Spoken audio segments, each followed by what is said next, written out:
when you're facing a financial crisis, dealing with an illness, going through a breakup in a relationship, these things are very draining. If you go through it negative, bitter, discouraged, you're not going to have the strength you need to stand strong and fight the good fight of faith. And the way you can keep your joy is to know that on the other side of that test is promotion. On the other side of every setback is new opportunity. On the other side of every offense is new growth. And if you'll just keep reminding yourself, even though this is hard, even though I don't understand it, even though it's not fair, I'm going to keep a good attitude and stay full of joy, knowing that this is not setting me back, it is setting me up for God to bring me out better. The whole key is how you handle the adversity.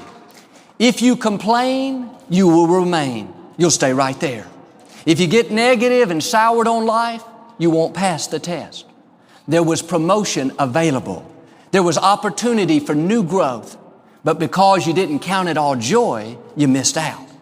The good news is God will give you another opportunity. He can still get you to where you need to be.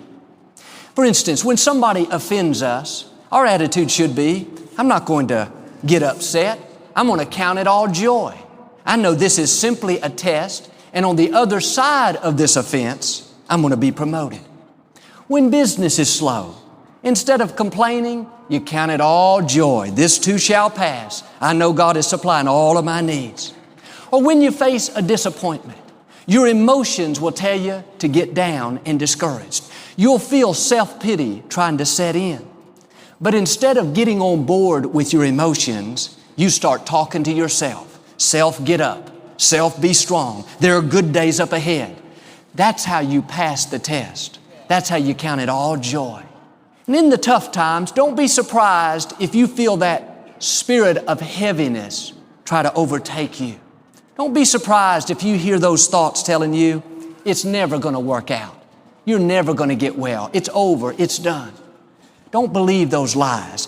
You don't have to get on board with your emotions. They're not in charge. You're in charge.